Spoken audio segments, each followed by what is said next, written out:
പ്രമേഹമുള്ള ആളുകൾക്ക് sugar control ചെയ്യുമ്പോൾ ഏറ്റവും കൂടുതൽ അനുഭവിക്കുന്ന ഒരു പ്രശ്നമാണ് ക്ഷീണം വരിക, അല്ലെങ്കിൽ ഷുഗർ കുറഞ്ഞു പോവുക. അത് പ്രത്യേകിച്ചും മെഡിസിൻ കഴിക്കുന്ന ആളുകളാണെങ്കിൽ കുറച്ചുകൂടെ ഈ ഒരു ബുദ്ധിമുട്ടുകൾ കൂടുതലായിട്ടുണ്ടാവും. അതായത് മരുന്നില്ലാതെ വ്യായാമമൊക്കെ ആയിട്ട് കൺട്രോൾ ചെയ്ത് പോകുന്ന ആളുകൾക്ക് അത്ര ഉണ്ടാവില്ല. പക്ഷേ പ്രമേഹത്തിന് മെഡിസിൻ കൂടെ കഴിക്കുന്ന ആളാണെങ്കിൽ പെട്ടെന്ന് വ്യായാമമൊക്കെ സ്റ്റാർട്ട് ചെയ്തിട്ട് നമ്മൾ ഭക്ഷണമൊക്കെ കുറക്കുന്ന സമയത്ത് ഷുഗർ കുറഞ്ഞു പോകാൻ സാധ്യതയുണ്ട്. അതായത് പെട്ടെന്ന് പഞ്ചസാര കുറക്കുമ്പോൾ. അപ്പോൾ നിങ്ങൾ പെട്ടെന്നൊരു ദിവസം പോയിട്ട് നിങ്ങൾ കഴിച്ചുകൊണ്ടിരിക്കുന്ന പഞ്ചസാരയും ചോറും എല്ലാം കംപ്ലീറ്റ് കുറക്കുന്നതിന് പകരം നിങ്ങളെ ഭക്ഷണത്തിന് ഒന്ന് അനലൈസ് ചെയ്ത് നോക്കുക. ഇപ്പോൾ രാവിലെ ഒരു ചായ ഉണ്ട്, പൊറോട്ട അല്ലെങ്കിൽ എന്തിരുന്ന് കഴിക്കുന്നുണ്ട്, ഉച്ചയ്ക്ക് ചോറ് കഴിക്കുന്നുണ്ട്, വൈകുന്നേരം ഒരു ചായ ഉണ്ട്, അത് കഴിഞ്ഞ് വീണ്ടും ഇടയിൽ ഒരു ചായ ഉണ്ട്.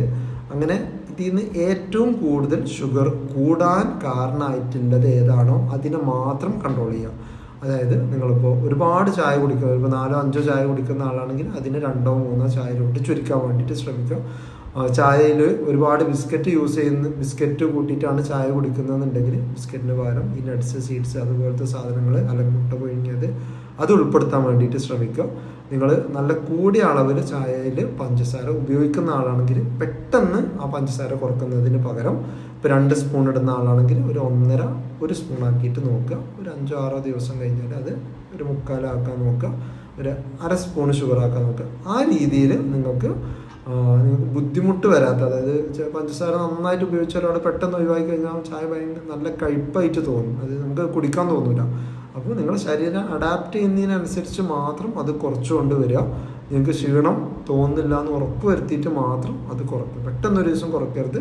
അതിനൊരു 5-10 ദിവസം അല്ലെങ്കിൽ 2-3 ആഴ്ച, ചില ആളുകൾക്ക് 2-3 മാസം, അങ്ങനെ നിങ്ങളുടെ ശരീരത്തിനും മനസ്സിനും എങ്ങനെയാണോ അത് തോന്നുന്നത് അതിനനുസരിച്ച് ക്രമേണ മാത്രം കുറച്ചുകൊണ്ട് വരാൻ വേണ്ടിയിട്ട് ശ്രമിക്കുക. പെട്ടെന്ന് കുറച്ച് കൊണ്ട് വന്നു കഴിഞ്ഞാൽ നമുക്ക് തലചുറ്റൽ വരാൻ അങ്ങനെ കുറേ പ്രശ്നങ്ങളുണ്ടാവും. അപ്പോൾ അതുകൊണ്ടാണ് ചില ആളുകൾ എനിക്ക് ഒരിക്കലും ഷുഗർ കുറക്കാൻ പറ്റില്ല, ഞാൻ കുറച്ചപ്പോൾ എനിക്ക് തലചുറ്റലുണ്ടായി, അതുകൊണ്ട് ഞാൻ വീണ്ടും ഒരുപാട് ഷുഗർ കഴിച്ചു തുടങ്ങി.